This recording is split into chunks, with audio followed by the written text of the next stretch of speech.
जी अस्सलाम वालेकुम स्टूडेंट्स, कैसे हैं आप सब लोग। उम्मीद है खैरियत से होंगे। स्टूडेंट्स, आज से हम लोग स्टार्ट करने जा रहे हैं 6th क्लास का मैथ, और उस हवाले से जो हमारा फर्स्ट चैप्टर है दैट इज चैप्टर नंबर 1 और उसका नाम है सेट्स। तो बच्चों, सबसे पहले हम लोग डिस्कस करेंगे कि सेट्स क्या होते हैं, उनको किस तरह से डिफाइन कर सकते हैं। फिर उसके बाद हम लोग देखेंगे कि कौन कौन सी चीज़ें हैं जिनको हम लोग सेट्स कह सकते हैं और कौन सी चीज़ें हैं जिनको हम लोग सेट नहीं कहते। फिर सेट्स को लिखने के तरीके होते हैं, और फिर इसके अलावा मुख्तलिफ ऑपरेशंस होते हैं जो कि हम लोग सेट्स के ऊपर अप्लाई कर सकते हैं। ठीक है, तो सबसे पहले हम लोग चलते हैं इसके इंट्रोडक्शन की तरफ कि इंट्रोडक्शन क्या है, सेट का जो वर्ड है ये कहाँ से निकला है, सबसे पहले कब इसको यूज किया गया था। तो बच्चों, सबसे पहले 19th सेंचुरी के अंदर एक मैथमेटिशियन था जिसका नाम क्या था, जॉर्ज कैंटोर। जॉर्ज कैंटोर या जॉर्ज कैंटर भी पढ़ सकते हैं। तो सबसे पहले George canter was the first mathematician who used the concept of sets. ठीक है, तो उसके लिए सेट को समझने के लिए हम लोग एक छोटी सी एग्जांपल लेते हैं कि जिस तरह हम लोग डेली लाइफ के अंदर बात करते हैं, जिस तरह ग्रुप ऑफ फ्रेंड्स होते हैं या स्वार्म ऑफ बर्ड्स होते हैं, ठीक है, या इसके अलावा आप ये कह लें कि बंच ऑफ फ्लावर्स होते हैं, क्लस्टर ऑफ ट्रीज होते हैं। मतलब जब हम लोग कलेक्शन की बात करते हैं, ग्रुप्स की बात करते हैं, क्लस्टर, बंच या स्वार्म्स की बात करते हैं जिसके अंदर एक से ज्यादा चीजें शामिल होती हैं, ठीक है, इसी तरह मैथ के अंदर हम लोग इन तमाम चीजों के लिए एक वर्ड यूज करते हैं जिसको हम लोग नाम देते हैं, किस चीज का, सेट का नाम देते हैं। ठीक है, तो सेट को जब हम लोग डिफाइन करते हैं तो हम लोग ये कह सकते हैं कि set is basically collection of well defined and distinct objects. ठीक है, कि वेल डिफाइंड का मतलब क्या होता है कि उनको अच्छी तरह से डिफाइन किया जा सके, और डिस्टिंक्ट का मतलब होता है कि वो एक उनके बारे में कोई एम्बिग्युइटी ना हो। ठीक है, मतलब किसी किस्म का कोई शक ना हो उसके हवाले से। ठीक है, तो इन तमाम चीजों को हम लोग क्या नाम देते हैं, एक सेट का नाम देते हैं। In other words, in simple words, हम लोग ये कह सकते हैं कि जब हम लोग कलेक्शन की बात करते हैं तो उस कलेक्शन को, मजमुए को हम लोग मैथ्स की जुबान में, हिसाब की जुबान में क्या नाम देते हैं, एक सेट का नाम देते हैं। ठीक है बच्चों, तो एक चीज सेट के हवाले से ध्यान में रखने वाली है कि सेट के अंदर कोई भी ऑब्जेक्ट, कोई भी नंबर, कोई भी वर्ड, कोई भी सिंबल रिपीट नहीं हो सकता। ये सेट की प्रॉपर्टी नहीं है। अगर इसके अंदर रेपिटेशन आ जाएगी, रेपिटेशन का मतलब क्या होता है कि एक वर्ड को आप 2 दफा लिख रहे हो, ठीक है, तो उसको आप सेट का नाम नहीं देंगे। ठीक है बच्चों, तो चलते हैं हम लोग एक्सरसाइज 1.1 की तरफ और देखते हैं कि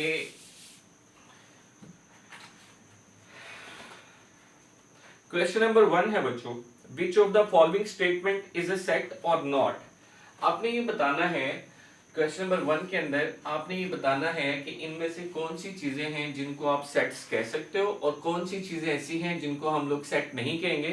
तो स्टार्ट करते हैं। हमारा जो फर्स्ट पॉइंट है that is 5 provinces of Pakistan. 5 provinces of Pakistan, Pakistan के 5 प्रोविंसेस। हम लोग ये देखेंगे क्या ये डिस्टिंक्ट है, क्या ये वेल डिफाइंड है, इसके अंदर किसी शक या शुबे की गुंजाइश तो नहीं है।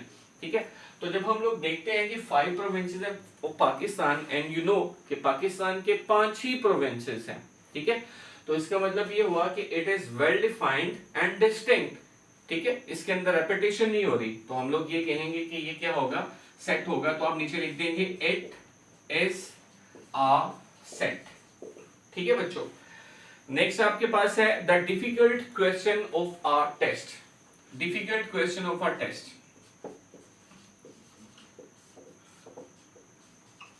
Difficult questions of a set.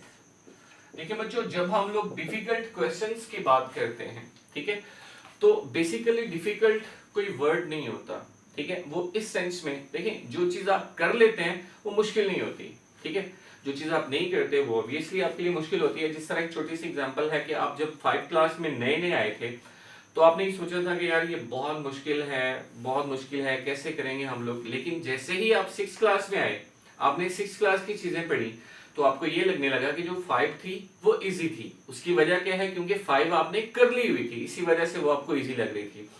इसको एक दूसरी सेंस में भी देखते हैं कि डिफिकल्ट क्वेश्चन, देखिए कुछ बच्चे ऐसे होते हैं जो सारी चीजें याद करते हैं, ठीक है, उनके लिए कुछ भी डिफिकल्ट नहीं होता।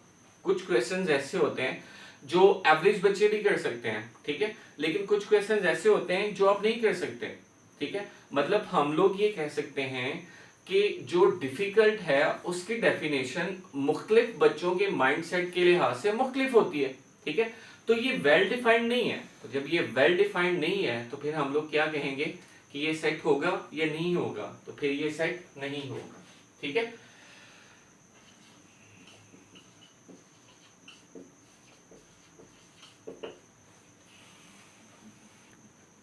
जी तो स्टूडेंट्स, इसका जो थर्ड पार्ट है, थर्ड पार्ट में बच्चों लिखा हुआ है the geometrical instruments. The geometrical instrument, आपके पास बच्चों डिफरेंट ज्योमेट्रिकल इंस्ट्रूमेंट्स होते हैं, जिस तरह आपके पास प्रोटेक्टर होता है या प्रकार होती है, ठीक है। तो इसके अलावा आपके पास स्केल होता है, ठीक है। तो ये ज्योमेट्रिकल इंस्ट्रूमेंट्स होते हैं, ठीक है जी। द ज्योमेट्रिकल इंस्ट्रूमेंट्स, आपने ये बताना है कि ये सेट है या नहीं है। तो बच्चों ज्योमेट्रिकल इंस्ट्रूमेंट्स फिक्स होते हैं, ठीक है, इसके अंदर किसी किस्म की चेंजिंग नहीं हो सकती, ठीक है। तो ये वेल डिफाइंड भी है और डिस्टिंक्ट भी है, ठीक है, क्योंकि जब आप अपने ज्योमेट्री बॉक्स को देखते हो तो उसके अंदर डिफरेंट ज्योमेट्रिकल इंस्ट्रूमेंट्स होते हैं, ठीक है, तो वो फिक्स होते हैं। तो फिर ये क्या होगा, इसको हम लोग क्या कहेंगे, इट्स अ सेट, ये एक सेट होगा, ठीक है बच्चों। इसी तरह क्वेश्चन 4 है the naughty boys of the street. Naughty boys कौन से होते हैं, जो बहुत ज्यादा शरारतें करते हैं। बहुत सारे बच्चे क्लास में ऐसे होते हैं, लेकिन बच्चों कुछ बच्चे ऐसे होते हैं जो छुपे रुस्तम होते हैं, ठीक है। छुपे रुस्तम का मतलब क्या होता है कि वो शरारतें कर जाते हैं, ठीक है, लेकिन किसी को पता नहीं चलने देते, ठीक है। अब कुछ बच्चे ऐसे होते हैं जो टीचर्स के मंजूर नजर होते हैं, उनको बहुत पसंद करते हैं, ठीक है। कुछ बच्चे ऐसे होते हैं जो बुरे लगते हैं, ठीक है। तो कुछ बच्चों की जो शरारतें हैं वो टीचर्स को पसंद होती हैं, कुछ की पसंद नहीं होती, ठीक है। मतलब हम लोग ये नहीं कह सकते कि कौन सा बच्चा जो है वो नॉटी है और कौन सा बच्चा नॉटी नहीं है। तो इसमें शक आ गया, तो फिर ये क्या होगा, सेट होगा या नहीं होगा, तो फिर it will not be a set, ये एक सेट नहीं होगा, ठीक है। नेक्स्ट है फिफ्थ वाला, capital letters of the English alphabet. Capital letters of the English alphabet, ये तो फिक्स है, आप सबको पता है कि एबीसी जितनी भी है वो कैपिटल भी होती है स्मॉल भी होती है, ठीक है। तो ये कैपिटल भी होती है, तो फिर ये क्या होगा, एक सेट होगा। नेक्स्ट है the players of Pakistan cricket team. Players of Pakistan cricket team के अंदर कौन से जो प्लेयर्स होते हैं, जो 11 खिलाड़ी होते हैं जो पाकिस्तानी टीम के अंदर खेल रहे होते हैं। अब इनके अलावा तो कोई नहीं होता ना, ठीक है। तो ये भी बिल्कुल वेल डिफाइंड है और डिस्टिंक्ट है, तो ये भी क्या होगा, एक सेट होगा, ठीक है बच्चों। तो ये आप क्वेश्चंस ट्राई कीजिएगा, इसके अंदर कोई भी प्रॉब्लम आएगी तो आप हमसे कांटेक्ट कर लीजिएगा, आप हमसे डिस्कस कर सकते हैं, ठीक है। तो चलते हैं अपने नेक्स्ट क्वेश्चन की तरफ, विच इज क्वेश्चन नंबर 2, ठीक है बच्चों। क्वेश्चन नंबर 2 के अंदर आपने ये बताना है कि इनमें से कौन सी स्टेटमेंट्स जो हैं वो ट्रू हैं और कौन सी स्टेटमेंट्स फॉल्स हैं, ठीक है। तो उससे पहले हम लोग थोड़ा सा डिस्कस कर लेते हैं। मैं यहाँ पे क्वेश्चन मेंशन कर दूं, हमें कुछ सेट्स गिवन हैं। Question number 2, if set A is equal to A E I O U, ठीक है। और उसके बाद है set B A B C so on और कहां तक, जी तक, ठीक है। ये दो सेट आपको गिवन है, ठीक है। तो उससे पहले बच्चों कुछ चीजें ध्यान में रखिएगा कि ये जो मैंने डॉट्स लगाए हैं इसका मतलब ये हुआ कि सी के बाद ये चलता जा रहा है, यानी कि D E F G H और कहां तक, जी तक। एक बात, दूसरी बात, सेट को शो करने के कुछ तरीके होते हैं, ठीक है। सेट को हम लोग लिखते किस तरह से हैं, तो एक बात माइंड में रखिएगा कि सेट को हम लोग इस तरह की ब्रैकेट्स में लिखते हैं, जिसको हम लोग मिडिल ब्रैकेट्स कहते हैं, दरमियानी ब्रैकेट कहते हैं। दरमियानी ब्रैकेट्स के अंदर लिखते हैं, ठीक है। इसके अंदर जो चीजें शामिल होती हैं उसको हम लोग क्या कहते हैं, एलिमेंट्स ऑफ द सेट, ठीक है। और सेट जो है उनको हमेशा हम लोग कैपिटल लेटर से शो करते हैं, स्मॉल लेटर से शो नहीं करते। तो हमारी जो स्टेटमेंट है बच्चों, जो फर्स्ट पार्ट है इस क्वेश्चन का, that is a belongs to a. बच्चों ये जो साइन है इसका मतलब क्या है कि ए इस सेट के अंदर मौजूद है, ठीक है। इस स्टेटमेंट का मतलब ये है कि ए मौजूद है सेट ए के अंदर, ठीक है। और इसके बरक्स जो दूसरी साइन हम लोग यूज करते हैं दैट इज दिस वन, ठीक है।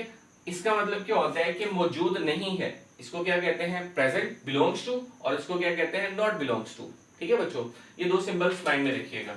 ठीक है, तो इस स्टेटमेंट को देखते हैं, ए बिलोंग्स टू सेट ए। तो आपने ये देखना है कि सेट ए के अंदर ए मौजूद है या नहीं है। जी बिल्कुल मौजूद है, तो फिर ये स्टेटमेंट ट्रू होगी कि फॉल्स होगी, ऑब्वियसली ट्रू। ठीक है, सेकंड पार्ट है बच्चों इसका, b belongs to a, b belongs to a. तो बच्चों हम लोग देखते हैं कि क्या बी सेट ए के अंदर मौजूद है, नहीं, बी सेट बी के अंदर मौजूद नहीं है, तो it will be a false statement. ठीक है बच्चों, थर्ड पार्ट है बच्चों इसका, d this not belongs to a, b a के अंदर मौजूद नहीं है। तो हम देखते हैं कि क्या बी ए के अंदर मौजूद है, नहीं बिल्कुल नहीं है, तो इसका मतलब है ये सच कह रहा है, तो फिर ये स्टेटमेंट क्या होगी, ट्रू होगी। इसके अलावा बच्चों देखें, x does not belongs to a, x a के अंदर मौजूद नहीं है, तो हम देखते हैं कि क्या x a के अंदर मौजूद है, नहीं है, तो फिर ये स्टेटमेंट क्या होगी, ट्रू होगी। नेक्स्ट बच्चों आपके पास है m does not belongs to b, m b के अंदर मौजूद नहीं है, जबकि हमारा जो सेट b है उसके अंदर इंग्लिश के तमाम अल्फाबेट्स हैं a से लेकर z तक। ठीक है, तो अगर a से लेकर z तक मौजूद है, तो इसका मतलब है कि सेट m भी मौजूद होगा। ठीक है, तो लेकिन ये तो कह रहा है कि मौजूद नहीं है, तो इसका मतलब है ये झूठा है, ये गलत कह रहा है, तो फिर ये स्टेटमेंट क्या होगी, फॉल्स होगी। ठीक है, नेक्स्ट आपके पास आता है a belongs to b, a belongs to set b, is it true? जी बिल्कुल, a सेट b के अंदर मौजूद है, तो फिर ये स्टेटमेंट क्या होगी, ट्रू होगी। ठीक है, नेक्स्ट आपके पास आता है बच्चों v belongs to a, v belongs to a, तो क्या v सेट a के अंदर है, is it true? No, it's not true, it's false, so it will be a false statement. Next बच्चों I belongs to a, I belongs to set a, क्या I set a के अंदर मौजूद है, बिल्कुल है, तो फिर ये स्टेटमेंट क्या होगी, ट्रू और false? Obviously it will be a true statement. Clear है बच्चों? इस क्वेश्चन में कोई प्रॉब्लम हो या इससे पहले क्वेश्चन में कोई प्रॉब्लम हो तो आप हमसे डिस्कस कर लीजिएगा। ठीक है, तो मिलते हैं नेक्स्ट लेक्चर में। Thank you very much, Allah Hafiz.